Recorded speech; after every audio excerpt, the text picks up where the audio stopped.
The marble floor beneath my heels felt colder than it should have been for a June evening. I shifted my weight from one aching foot to the other, trying to ignore the way my toes screamed inside the borrowed pumps, 2 sizes too small, but they matched the navy dress I'd found at the thrift store last week. Presentation mattered at Romano and Associates, even for someone like me who existed in the shadows of the 42nd floor, filing documents nobody would ever read, and answering phones that rarely rang for my extension. The scent of expensive cologne and leather hung heavy in the reception area, mixing with the faint metallic tang of the air conditioning that worked overtime to combat the Manhattan heat. I pressed my palm against the cool glass of my desk, steadying myself as another wave of exhaustion rolled through me. 3 jobs. That's what it took to keep my head above water in this city that chewed up girls like me and spit them out before they even realized they were drowning. Miss Chen, have you finished organizing the Castellano files? Mr. Romano's voice cut through my fog, sharp and impatient. I looked up to find him standing in the doorway of his corner office, his gray suit immaculate, his expression suggesting I was already failing at a task I'd completed an hour ago. Yes, sir. They're on your desk, alphabetized and dated. He grunted, disappearing back into his domain without another word. That was the extent of our interactions. Curt questions, mechanical answers, the occasional criticism delivered with the warmth of a January blizzard. I was furniture to him. Useful, replaceable furniture. The elevator chimed, its polished doors sliding open with a whisper of expensive machinery. I didn't look up immediately, didn't need to. The shift in air pressure, the sudden weight of attention, told me someone important had arrived. It wasn't until the receptionist, Denise, inhaled sharply that I raised my eyes. 3 men stepped into the reception area, but only one mattered. He moved like darkness given form, all sharp angles and controlled power wrapped in a charcoal suit that probably cost more than my annual salary. Black hair swept back from a face that could have been carved from Carrara marble. Strong jaw, straight nose, lips pressed into a line that suggested he smiled rarely and never without purpose. But it was his eyes that pinned me in place. Dark, almost black, they swept across the room with the casual assessment of a predator cataloging prey. Behind him, 2 men flanked him like extensions of his shadow. One was built like a refrigerator, neck thick as a tree trunk, hands that could crush bone without effort. The other was leaner, his gaze constantly moving, scanning exits and entrances with military precision. Both wore earpieces. Both moved with the synchronized grace of men who'd worked together so long they'd become a single organism. The air changed. It tasted different now, charged with something dangerous and electric that made the hair on my arms stand up beneath my cardigan. Mr. Romano is expecting me. His voice was silk over steel, accented. Italian, I thought, though I'd never been anywhere to know for certain. Each word precisely measured, economical, as though speech itself was a currency he rationed carefully. Denise stammered something about announcing him, her fingers trembling as she reached for the phone. But he was already moving past her desk, past mine, his cologne washing over me in a wave. Cedar and something darker, something that smelled like smoke and old churches and secrets buried deep. I should have looked away, should have returned to the spreadsheet glowing on my computer screen, to the safe monotony of data entry and irrelevance. Instead, I found myself frozen, watching as he paused, just for a heartbeat, beside my desk. Those obsidian eyes found mine. Time stretched. The fluorescent lights hummed their monotonous song. Somewhere in the building, a phone rang unanswered, but in that moment, the world contracted to the space between us, to the weight of his gaze, as it traced my face with an intensity that felt physical, not leering, not the greasy assessment I'd learned to deflect from men on the subway. This was different, darker, like being studied by something ancient and patient and utterly certain of its own power. Then he was gone, swept into Romano's office with his sentinels, the door closing with a soft click that sounded like a cell door locking. I released a breath I hadn't known I was holding. "Holy shit," Denise whispered, leaning across the partition that separated our desks. "Do you know who that is?" I shook my head, not trusting my voice. "Dominic Valentino. She said the name like a prayer or a curse. I couldn't tell which. He owns half of Manhattan. The other half is too scared to admit he doesn't own them too. She lowered her voice further, glancing toward Romano's door. My cousin works at Lux. You know, that club in Tribeca? She says Valentino walks in and everyone stops breathing. Says he's connected to, you know. She didn't finish the sentence. Didn't need to. In a city like New York, some things went without saying. Some names carried weight that pressed down on you like deep water, drowning out questions before you could voice them. I turned back to my computer, fingers finding the keyboard through muscle memory alone, but the numbers on the screen might as well have been hieroglyphics. All I could see were those eyes, that moment of connection that had felt less like recognition and more like claiming. The meeting lasted 47 minutes. I know because I watched the clock on my screen count down each second, hyper-aware of the muffled voices behind Romano's door, of the way the receptionist kept glancing at me with something that looked uncomfortably like pity. When the door finally opened, I kept my eyes down. Professional, invisible, safe. But he stopped at my desk again. Miss Chen. Not a question. He knew my name, though we'd never been introduced, though I was nobody worth knowing. The realization sent ice down my spine. You work late hours. It wasn't really a statement that required response, but his silence demanded one anyway. I looked up, found him studying me with that same unsettling intensity, his bodyguards positioned at careful angles that blocked us from Denise's view, from the security cameras mounted in the corners. The work requires it, sir. My voice came out steadier than I felt. Something flickered in his expression, approval, maybe, or amusement at my expense. Dedication is rare, valuable. He reached into his jacket, pulled out a card that gleamed black in the overhead lights. No name, just a phone number embossed in silver. You need anything, you call this number. Anything at all. He placed it on my desk before I could refuse, his fingers brushing the surface inches from my own.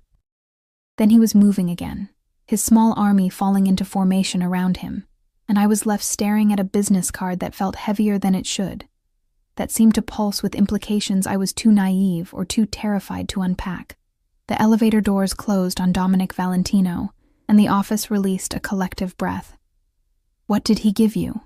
Denise materialized beside my desk, eyes wide with curiosity, and something else. Concern, maybe, or warning. Nothing. I slipped the card into my purse, suddenly desperate to hide it, to pretend the last hour hadn't happened. Just nothing. But my hands were shaking, and we both knew I was lying. The next 3 weeks passed in a blur of routine, punctuated by moments of sharp, irrational awareness. Every time the elevator chimed, my heart would jump. Every dark suit that passed my desk would make my breath catch. But Dominic Valentino didn't return to Romano and Associates, and slowly, gradually, I convinced myself that the encounter had meant nothing. A powerful man being politely generous to someone beneath his notice. Nothing more. Until Marcus. I met him at the coffee shop where I worked my second job, pulling espresso shots and burning my fingers on steam wands from 4 to midnight 3 days a week. He was a regular, mid-30s, kind smile, worked in advertising, always left good tips and made small talk that felt genuine rather than predatory. When he asked me to dinner, I'd said yes because I was 26 and tired, and so desperately lonely that even the prospect of mediocre Italian food and awkward conversation felt like salvation. The restaurant he chose was nice. Too nice for someone like me, really, with its white tablecloths and wine list that required translation. I'd worn my navy dress again, the same painful heels, had even splurged on a cab because the subway felt too gritty for where we were going. Marcus was already waiting, standing when I arrived, pulling out my chair with the careful courtesy of someone trying very hard to make a good impression. We talked about nothing important, his job, my jobs, the weather, the impossibility of finding affordable rent in Manhattan, normal things, safe things. Things that didn't make my pulse race or my hands shake or my mind conjure images of dark eyes and darker promises. I was almost relaxed when the temperature in the restaurant dropped. Not literally. The air conditioning hummed along at the same steady rate. But something shifted. Some fundamental change in atmospheric pressure that made the conversations around us stutter and die.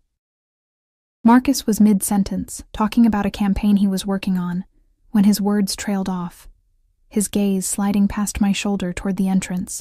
I didn't want to turn around. Every instinct I possessed screamed at me to stay still, to remain invisible, to somehow fold myself into the background until whatever was happening passed me by.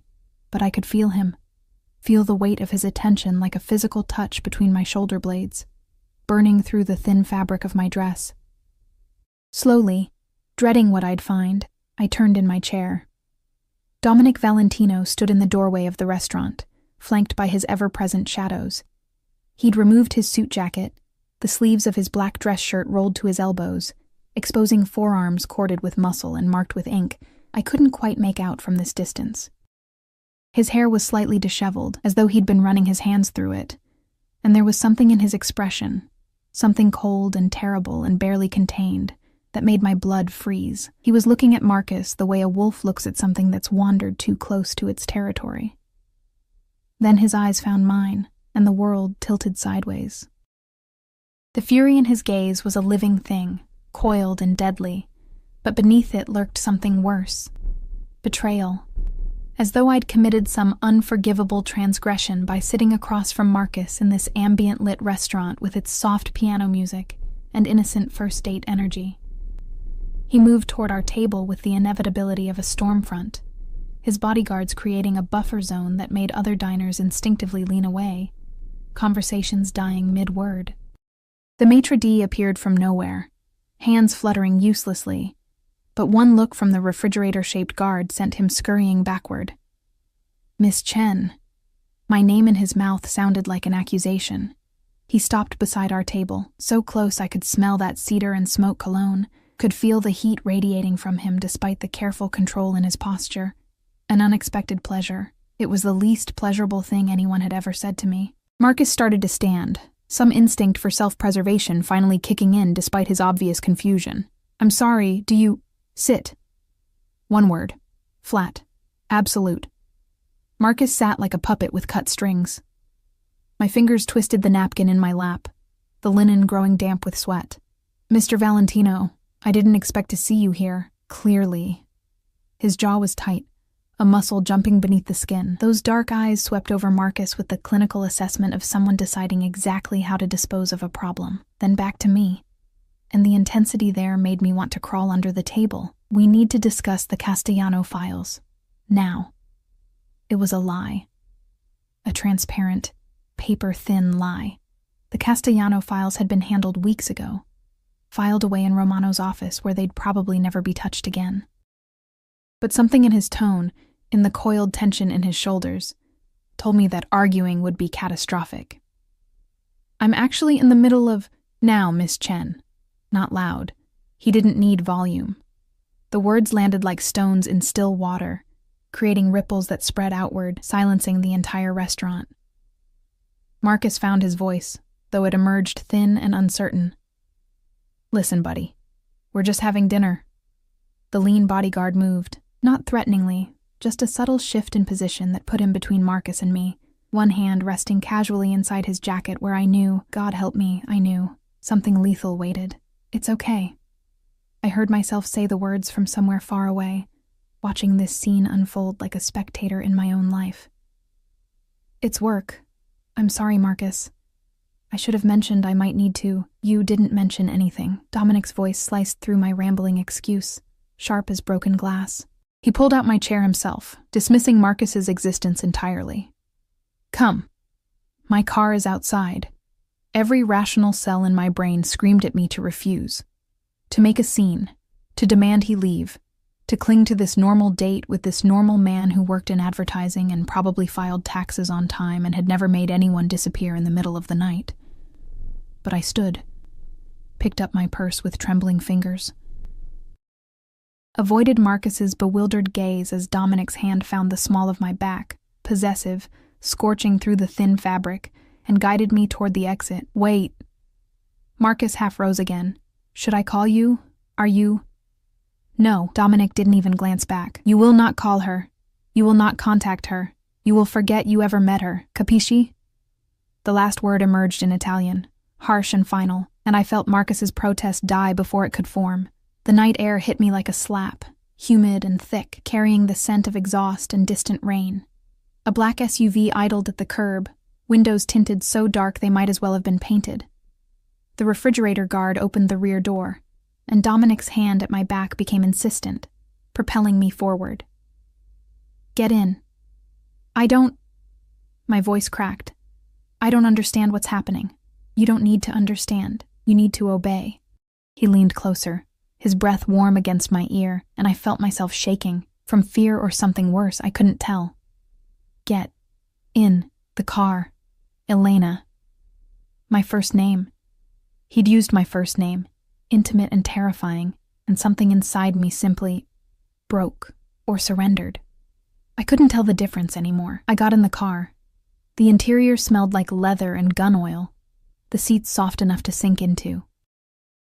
Dominic slid in beside me, close enough that his thigh pressed against mine, the contact electric even through layers of fabric.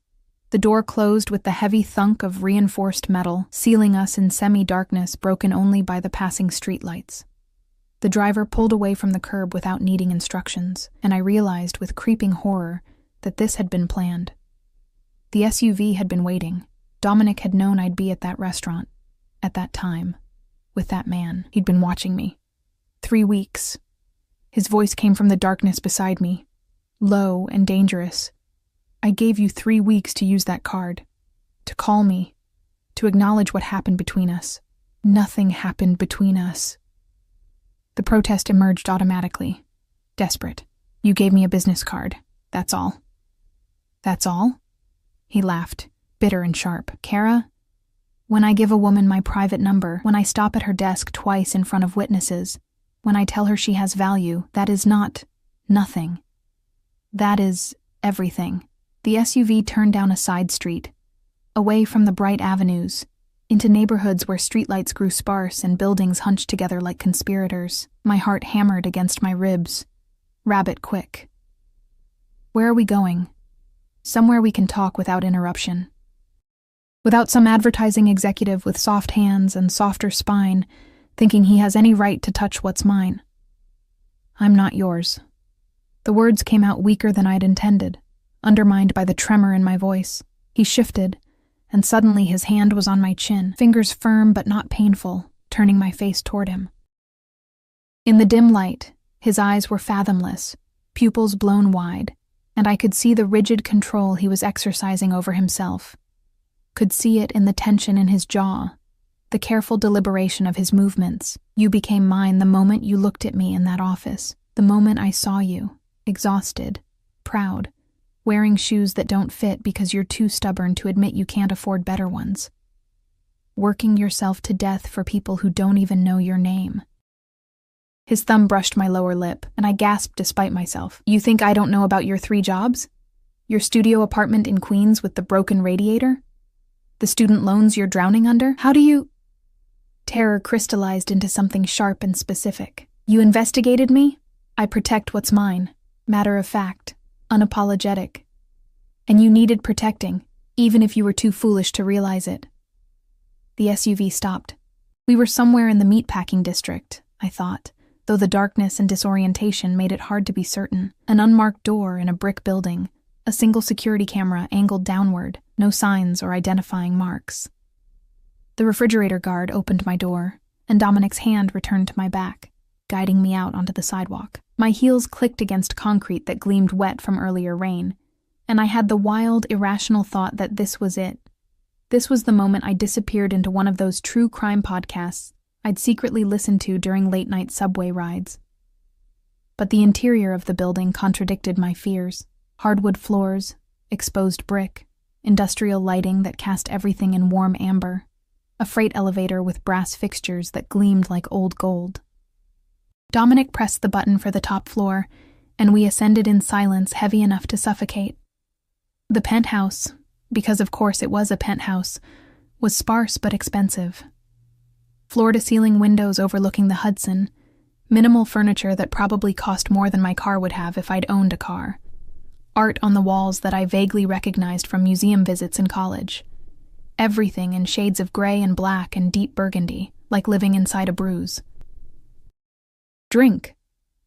Dominic moved to a bar cart near the windows, pouring amber liquid into 2 crystal glasses without waiting for my answer. I should go home, but I didn't move toward the elevator. Couldn't seem to make my feet work. He turned, extending 1 glass toward me. "You should drink this. You're shaking." I was. My whole body trembled like something coming apart at the seams. I took the glass because refusing seemed more dangerous than accepting. Let the whiskey burn down my throat in 1 desperate swallow. It hit my empty stomach like napalm, spreading warmth and false courage through my limbs. Why am I here? The question emerged steadier than I felt. What do you want from me? Dominic studied me over the rim of his own glass, and I watched something shift in his expression. The fury banking down into something darker, more patient, infinitely more dangerous. Everything. He set down his glass with deliberate care. I want everything, Elena. Your time, your attention, your safety, your future. He moved closer, backing me against the windows, the city sprawling beneath us like a carpet of stars. I want you to stop working yourself into an early grave. I want you to stop dating boys who can't protect you. I want you to understand that from the moment I saw you, you stopped belonging to yourself. That's insane. But my voice had gone breathy, unconvincing even to my own ears. You don't even know me. I know you're 26 and you graduated summa cum laude from NYU with a degree in international business. I know your father died when you were 19 and left you with nothing but debts. I know you send money to your mother in San Francisco every month even though you can barely feed yourself. I know you take the Q train home at 1 a.m. 3 nights a week, and you keep your keys between your fingers like they'll save you if someone decides to make you a victim. His hand came up, cupping my face with a gentleness that contradicted everything else about him. I know you're drowning, Kara, and I'm offering you a lifeline. Tears burned behind my eyes, hot and shameful. What kind of lifeline comes with bodyguards and threats and dragging someone out of a restaurant? The kind that keeps you alive, the kind that keeps you safe. His forehead dropped to mine, and I could feel the tremor running through him. Barely contained violence or desire, impossible to distinguish. That man tonight, Marcus. You think he was coincidence? You think he just happened to start frequenting your coffee shop? Just happened to ask you out? Just happened to choose that specific restaurant? Ice flooded my veins. What are you saying? I'm saying that my enemies are creative. They know I've claimed you. They know that hurting you would hurt me. His voice dropped to something raw and dangerous. And I'm saying that if he'd touched you, if he'd gotten you alone, if he'd completed whatever his orders were, I would have burned this entire city to find the ones responsible. The words should have terrified me. Should have sent me running for that elevator, screaming for help, calling the police whose jurisdiction probably ended where Dominic Valentino's influence began. Instead, I found myself leaning into his touch, into the solid reality of him, into the terrifying certainty that everything I'd thought I knew about my life had been an illusion, and he was offering me something real, even if that reality came wrapped in darkness. I can't be what you want, I whispered against his chest. I don't know how to be part of your world. Then I'll teach you. His arms came around me, caging me against him, and I felt surrounded, consumed, utterly claimed. But first, you need to understand something, Elena. You don't get to date other men. You don't get to put yourself in danger. You don't get to disappear from my sight again. His hand fisted in my hair, tilting my head back until I met his eyes. You're mine now. Say it. The words stuck in my throat, equal parts protest and surrender. Say it. And God help me. I did. I'm yours. The words hung between us like a contract signed in blood, irrevocable and binding. Dominic's grip in my hair softened, his thumb tracing the curve of my jaw with a reverence that contradicted the possession in his eyes. For a long moment, we simply breathed the same air, suspended in that space between surrender and consequence. Then his phone buzzed, shattering the moment. He released me with visible reluctance, stepping back to answer it in rapid Italian, his voice clipped and authoritative. I caught fragments, names I didn't recognize, places that meant nothing to me, numbers that sounded like money or guns or both. When he finished, His expression had shifted into something colder, more remote. The man who'd held me was gone, replaced by whatever he became when conducting business. I probably didn't want to understand. "Marco will take you home." He gestured toward the lean bodyguard who'd materialized silently from somewhere in the penthouse. "Pack a bag, enough for a week. He'll bring you back here tomorrow morning." "Wait, what? I can't just—" "You can. You will." He was already moving toward a door I hadn't noticed, pulling on a shoulder holster that gleamed dull black in the ambient light. "Something requires my attention. When I return, we'll discuss the terms of our arrangement." "Terms?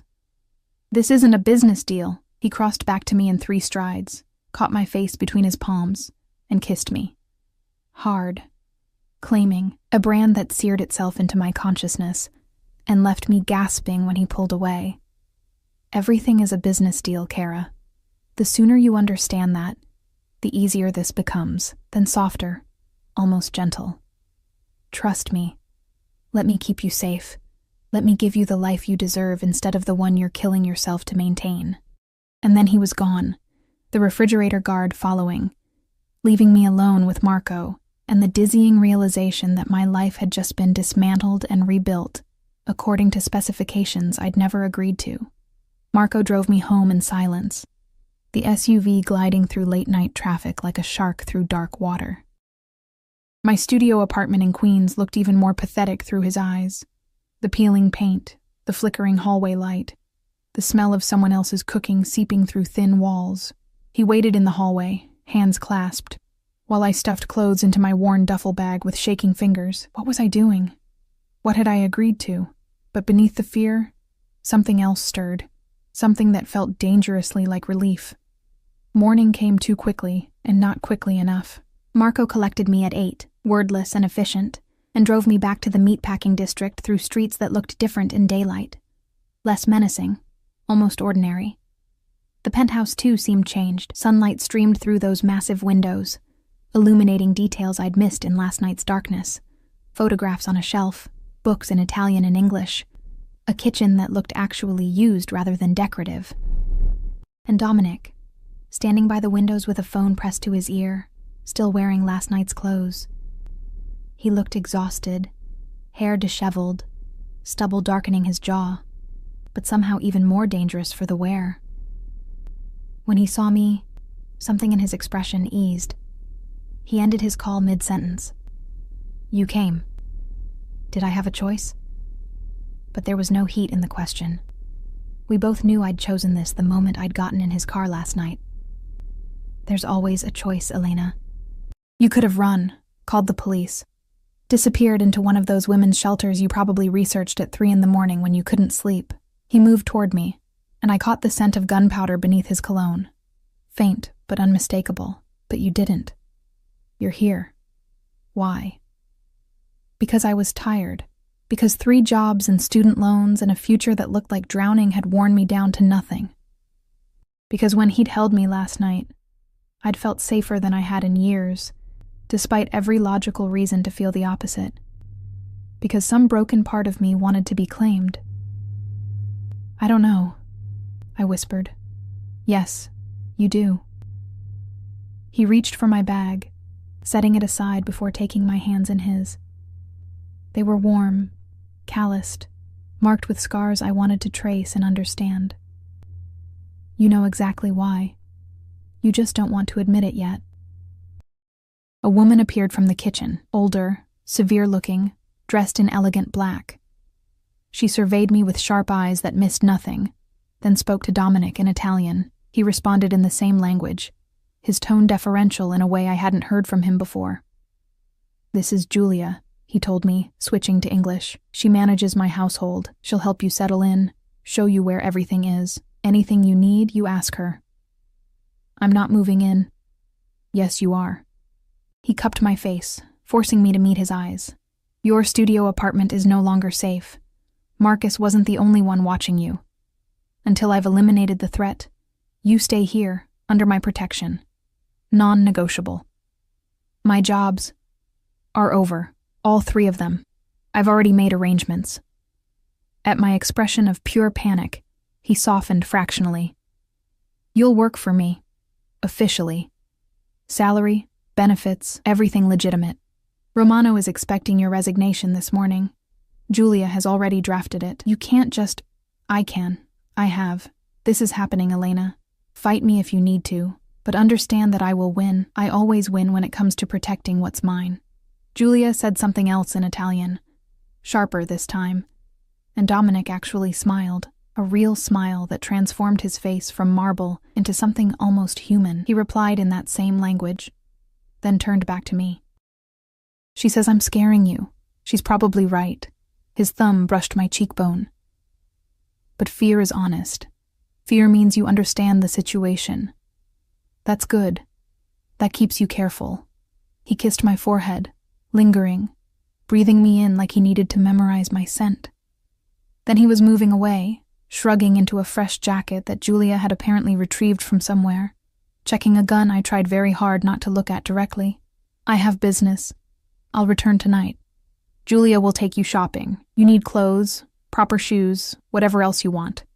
My card. He pressed a black Amex into my palm, the metal cold and heavy. No limit. Don't insult me by being modest. And then he was gone again, leaving me standing in his penthouse with his housekeeper and a credit card that felt like a collar disguised as generosity.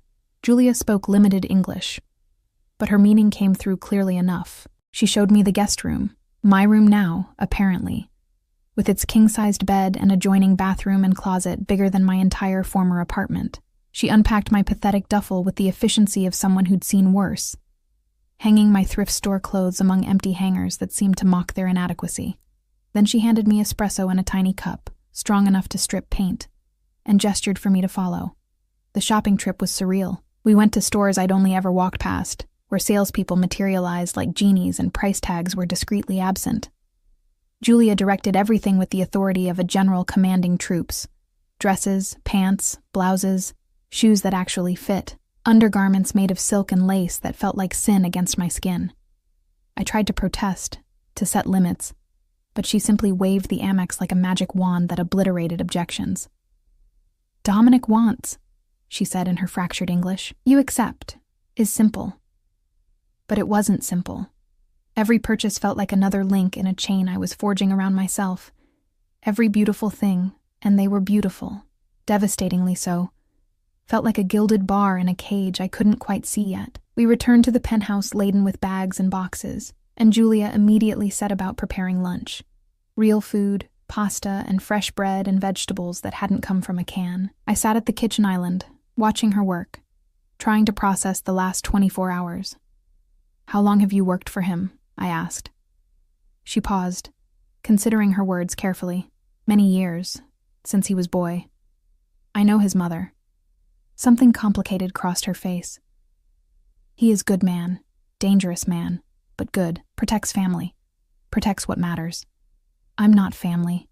Her laugh was dry, knowing. Not yet. But he decided.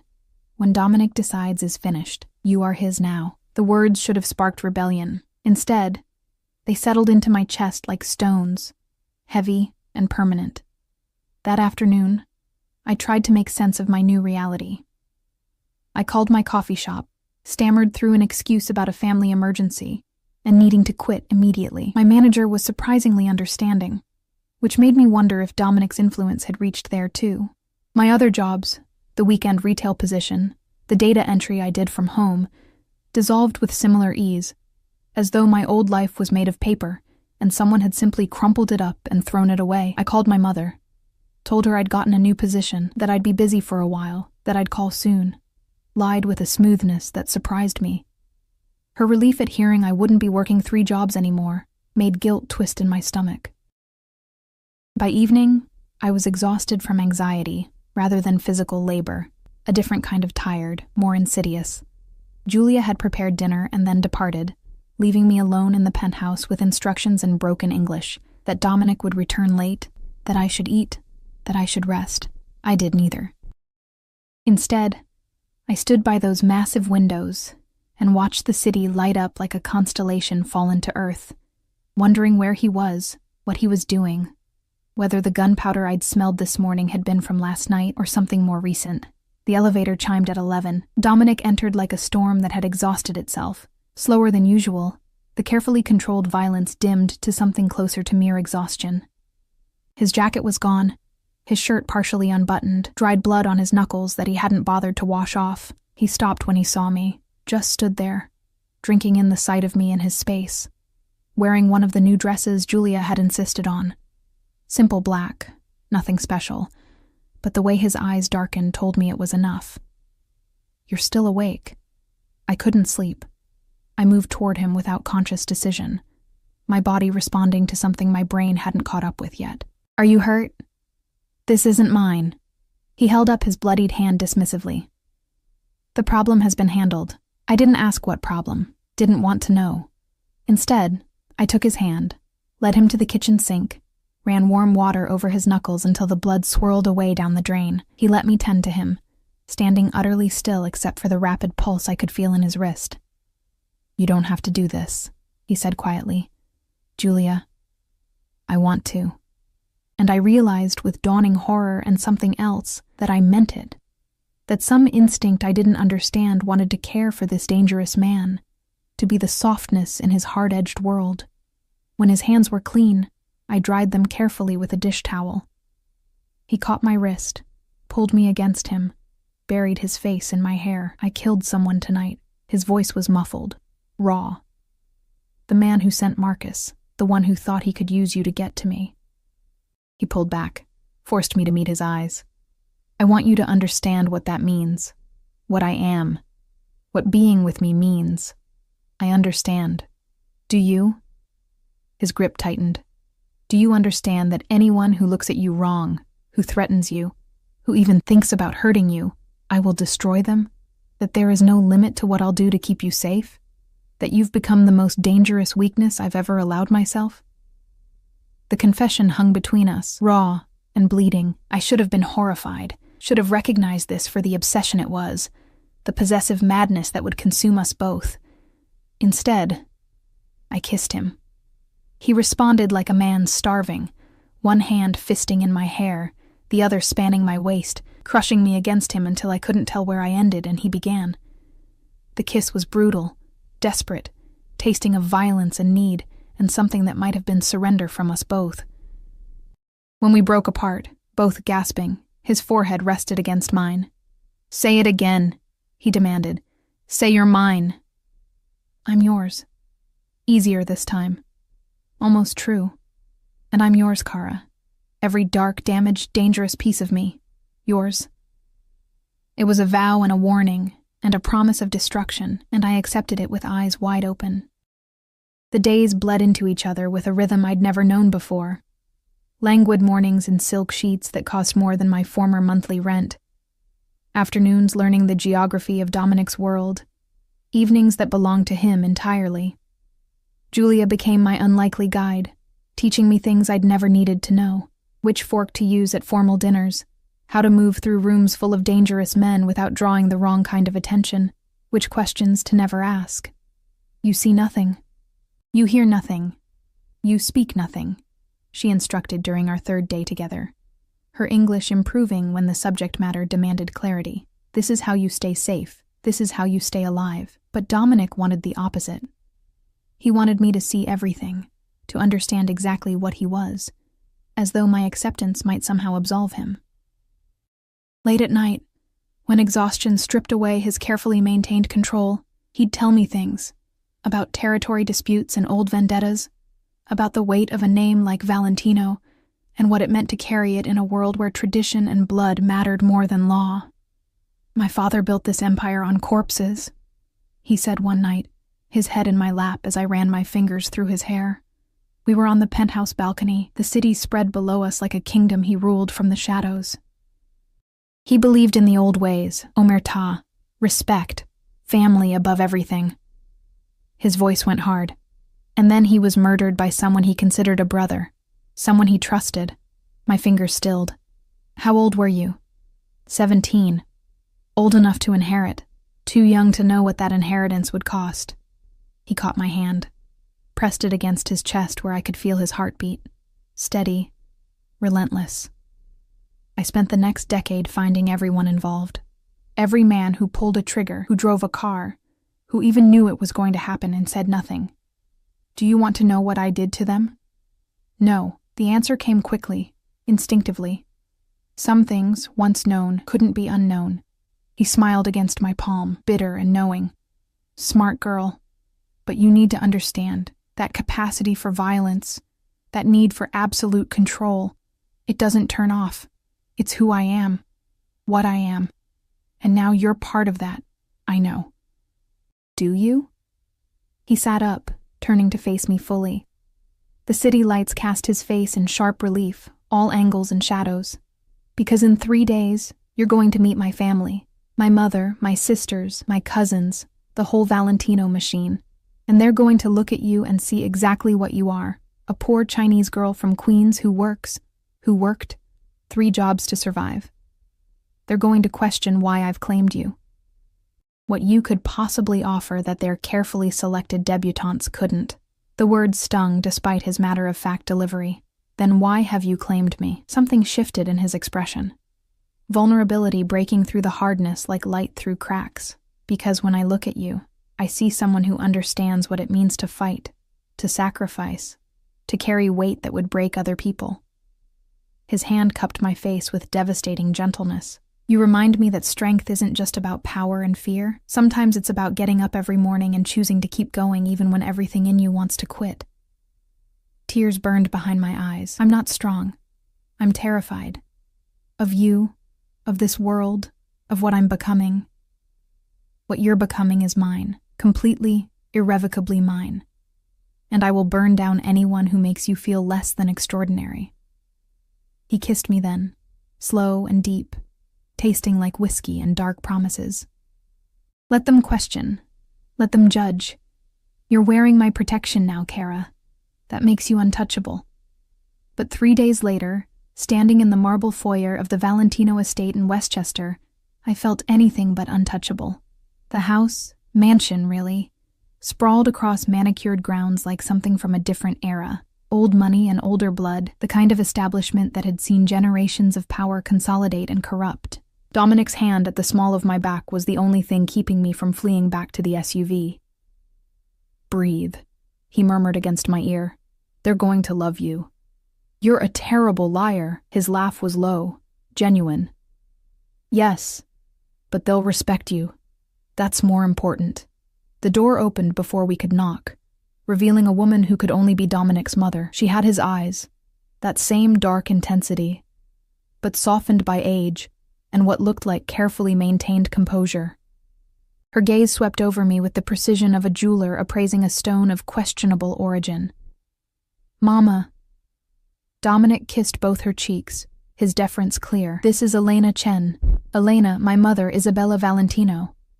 Mrs. Valentino. I extended my hand, grateful Julia had drilled me on proper etiquette. Thank you for having me. She took my hand briefly, her skin cool and dry. Dominic speaks of little else. I was beginning to think you were a ghost. Her English was perfect, barely accented, and sharp enough to draw blood. Please, come in. The family is eager to meet the woman who has captured my son's attention. The word hung there, weighted with implications I didn't want to examine. The interior was exactly what I'd expected.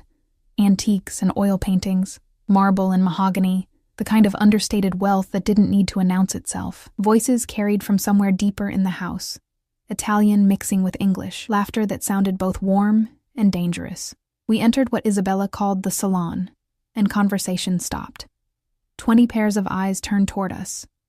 Dominic's sisters, unmistakable with their dark hair and sharp features, various cousins and uncles, men who wore their suits like uniforms and watched me with the flat assessment of soldiers evaluating a potential threat. Everyone. Dominic's voice cut through the silence, carrying authority that made even his elders straighten slightly.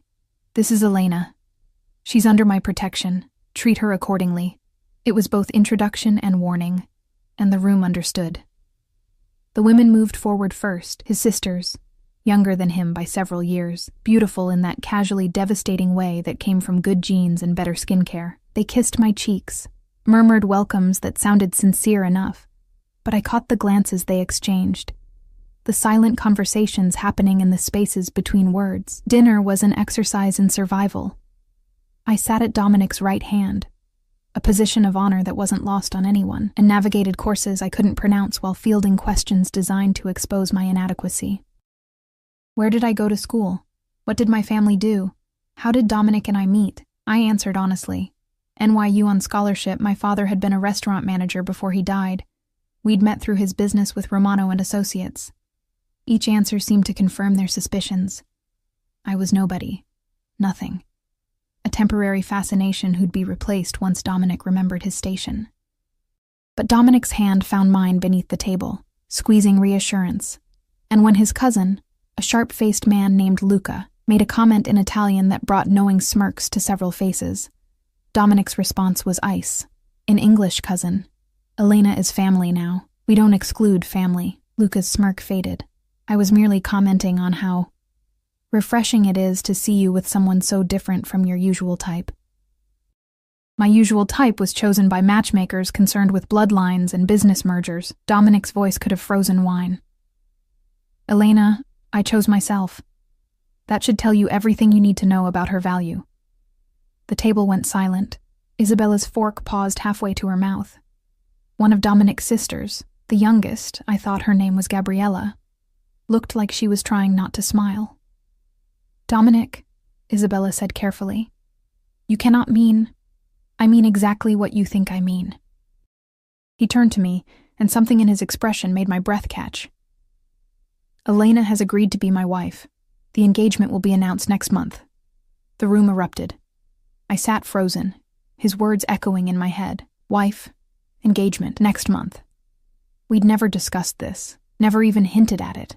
This was insane, moving too fast. A decision made without my input, but his hand tightened on mine, and when I looked at him, I saw the challenge in his eyes, the question. The demand for trust even when every logical bone in my body screamed that this was madness.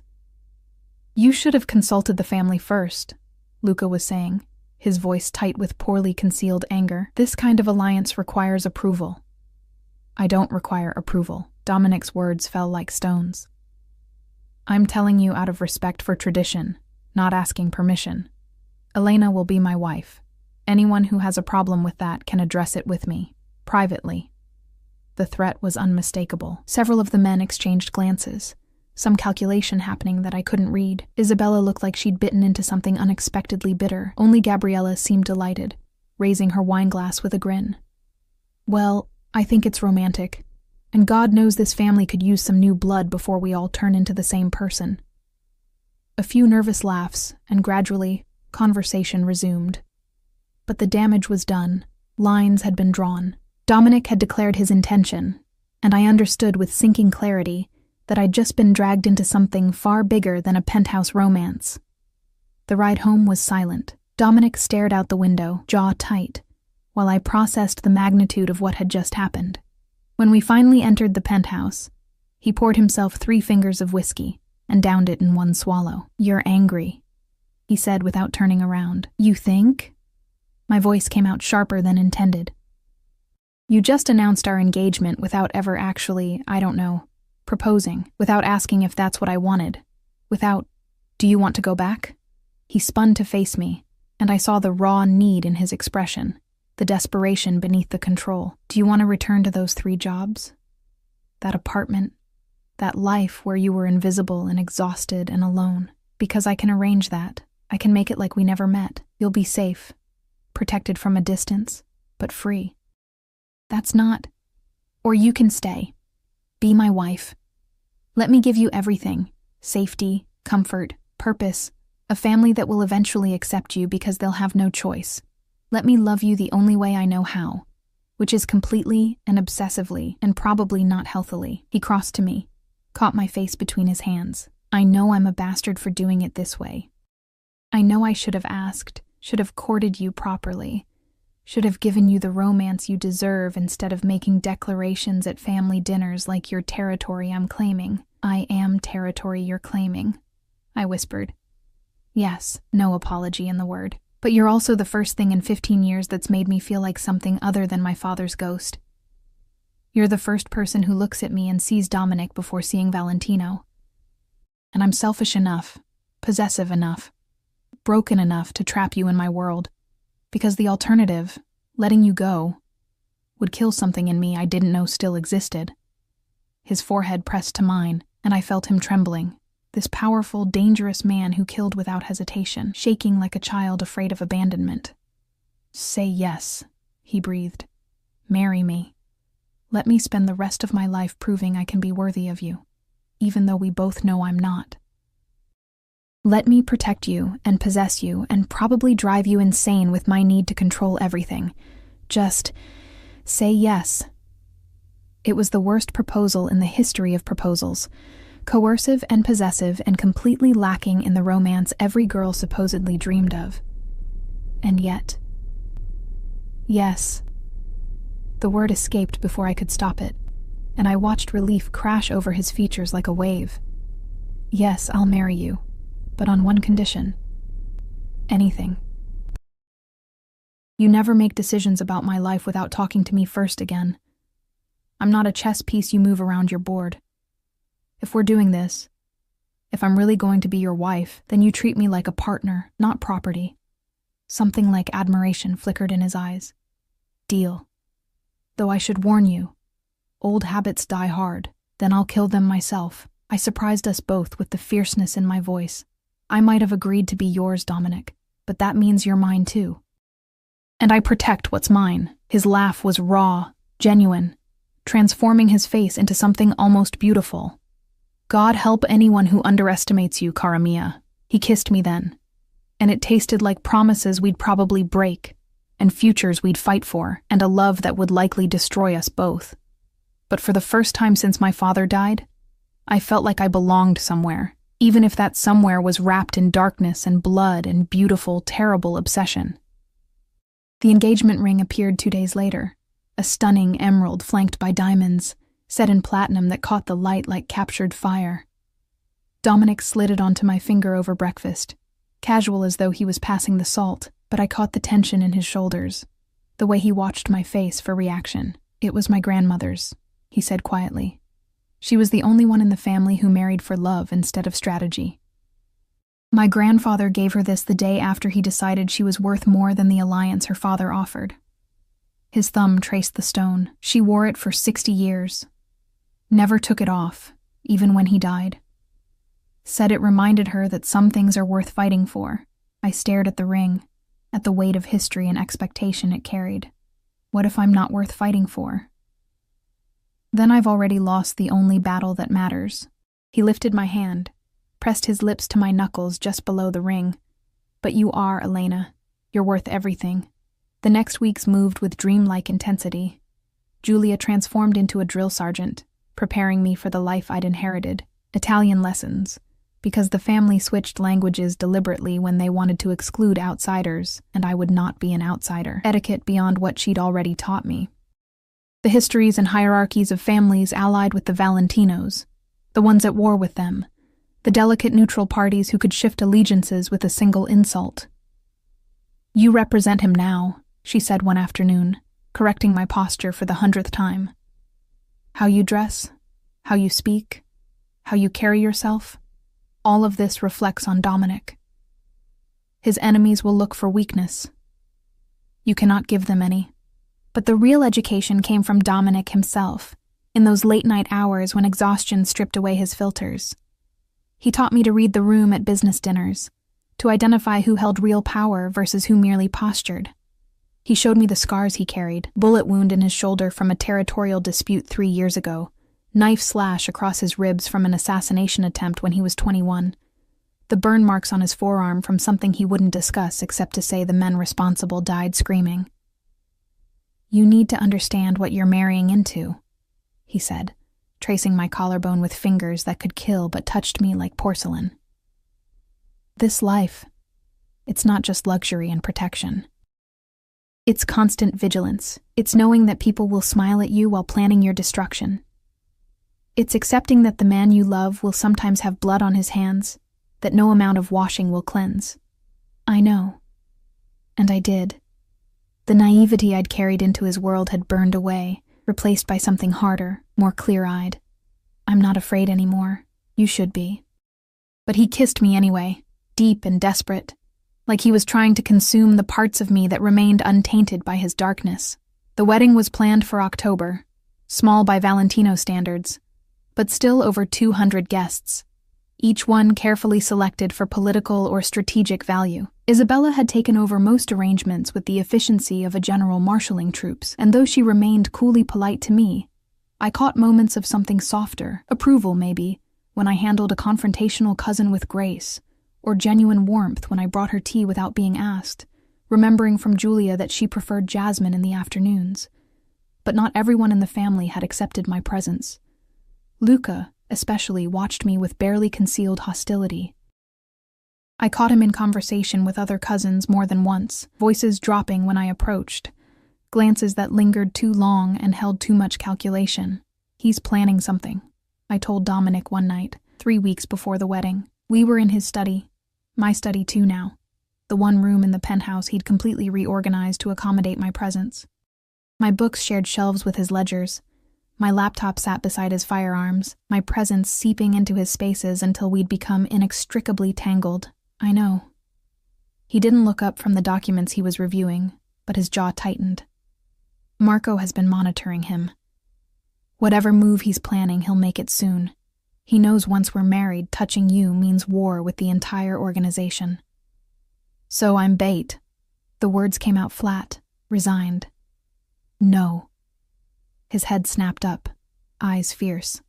You're my future wife, and anyone who threatens you forfeits their life.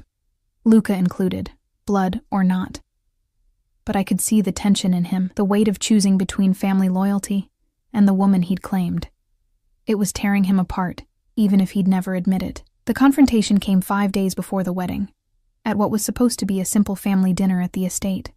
I'd grown comfortable enough with these gatherings to relax slightly, to actually enjoy Gabriella's sharp wit and even exchange pleasantries with Isabella about flower arrangements and seating charts. We were between courses when Luca stood, wineglass in hand, calling for attention. "A toast," he announced, smile sharp as broken glass, "to Dominic and his bride-to-be. May their union bring the Valentino family everything it deserves." Something in his tone made the hair on my neck stand up. Dominic's hand found mine beneath the table, gripping hard enough to hurt. "Luca," Isabella said warningly, "sit down." "In a moment, Aunt Isabella. You see, I've been doing some research into our dear Elena's background, making sure she's worthy of the Valentino name." He pulled out his phone, swiping through screens with theatrical precision. And I discovered something fascinating.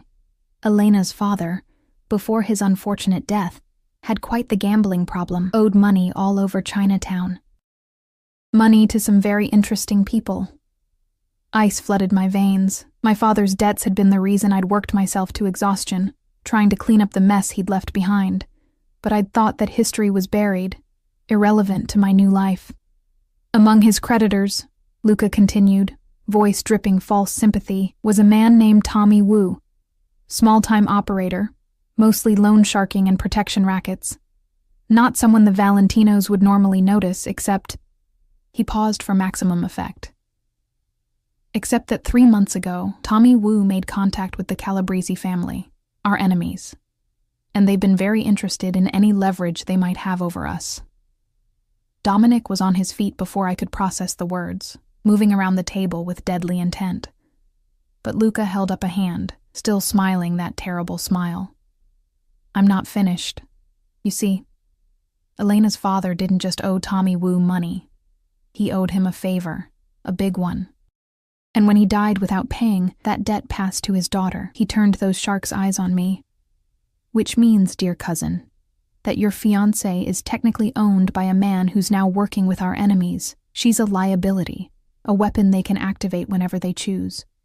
The room erupted, voices overlapping, accusations flying, but all I could hear was the roaring in my ears, the way my carefully constructed new life was crumbling around me. "That's enough." Dominic's voice cut through the chaos like a blade.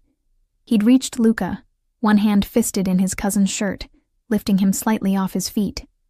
"You will retract those statements. You will apologize to Elena, and then you will explain why you've been feeding information to the Calabrese family for the past 6 months. The room went silent. Luca's face drained of color. I don't know what you're... Marco. Dominic didn't take his eyes off Luca. Show them. The lean bodyguard stepped forward, producing a tablet that he handed to Isabella.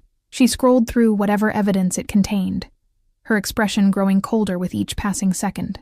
You were supposed to be family, she said quietly, and the disappointment in her voice was more cutting than any rage. Blood before everything. That was your father's teaching, my brother's legacy. And you've betrayed it for what? Money, power, jealousy over Dominic's position. He's not fit to lead us. Luca's composure cracked, desperation bleeding through. He's weak, distracted by some nobody he found playing secretary. Under your leadership, we'd be at war with 3 families and destroyed within a year. Dominic released him with a shove that sent Luca stumbling backward. Your ambition has always exceeded your intelligence, cousin. That's why you were never considered for succession. That's why you'll never be anything more than a footnote in Valentino history. He turned to Isabella, and I saw him make the calculation. Saw the moment he chose me over blood. Luca needs to be handled, permanently. But that's not Elena's burden to bear. He crossed back to me, pulled me to my feet, keeping me close. The debt he mentioned, if it exists, will be settled. Tommy Wu will be compensated or eliminated, whichever is more efficient. The Calabresi family will be sent a message about attempting to use personal leverage, and Elena will be my wife, as planned, with every protection and honor the Valentino name can provide. And what of Luca? Isabella's question hung heavy. He's my nephew. Your cousin. His father was your father's brother. He's a traitor. No hesitation in Dominic's voice, though I felt the tension vibrating through him. And traitors get one mercy. They get to choose how they die, quickly, with dignity, or slowly. As an example. Luca looked around wildly, seeking allies, but found only cold faces and colder eyes. Whatever support he'd thought he had evaporated like morning mist. You can't, he started. I already have. Dominic gestured, and 2 men I'd never seen before materialized from somewhere in the house. Take him. Let him make his choice. As they dragged Luca away, his protests fading into the depths of the estate, Isabella stood, moving toward us with measured steps. She stopped in front of me, studying my face with those eyes so like her son's. Did you know about this debt? She asked. No, ma'am. My voice came out steadier than I felt. My father's affairs were a mess when he died. I thought I'd paid off everyone. I never knew about Tommy Wu or any connection to... I gestured vaguely, unable to say the word criminals in a room full of exactly that. But if you had known, she pressed, if this man had approached you, demanded you work against my son, what would you have done? I met her eyes directly, channeling every ounce of strength I'd developed surviving in Dominic's world. I would have told Dominic immediately. And then I would have helped him destroy anyone who thought they could use me to hurt him. Something shifted in her expression. Not quite approval, but close. She reached out, took my left hand, studied the emerald ring that marked me as family.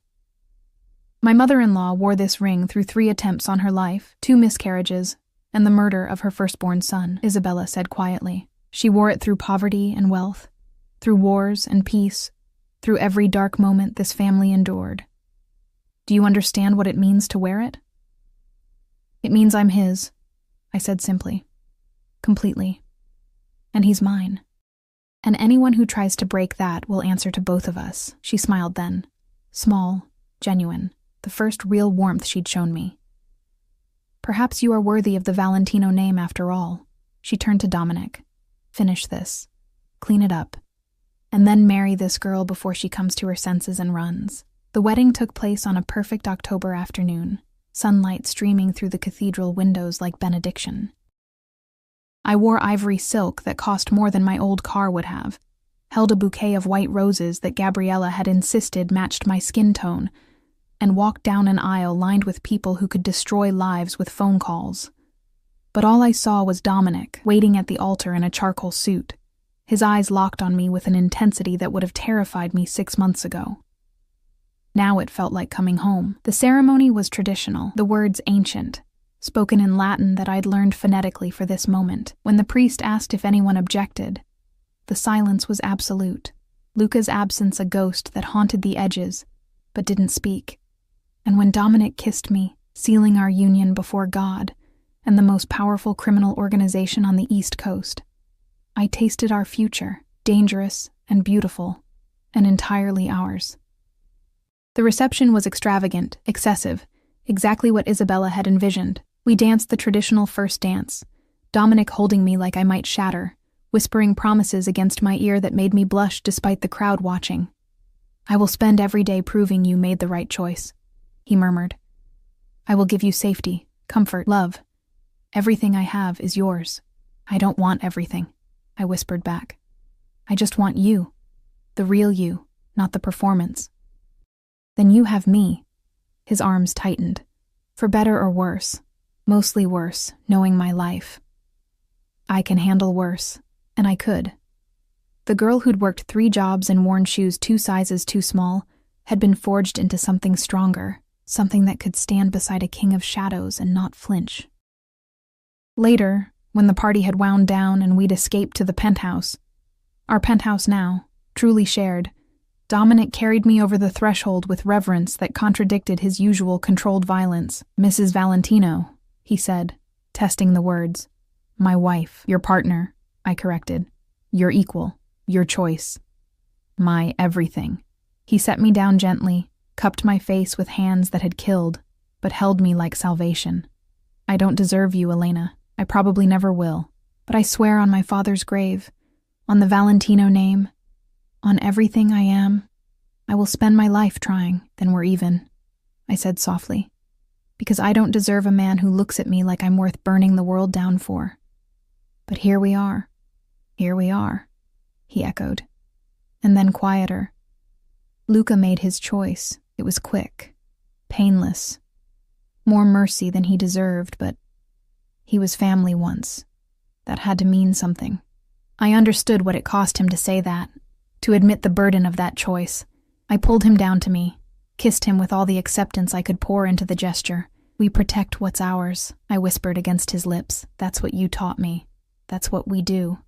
And we don't apologize for it. When did you become so fierce?"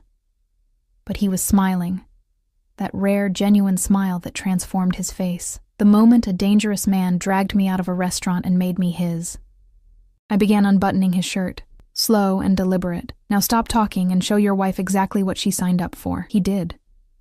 And it was perfect and terrifying and completely ours. This life we'd built from obsession and survival, and something that might have been love or might have been madness but felt like both. 6 months later, I stood in the same cathedral where we'd married, Dominic's hand warm in mine, and watched Isabella cradle our daughter, premature but healthy, with my dark hair and Dominic's fierce eyes.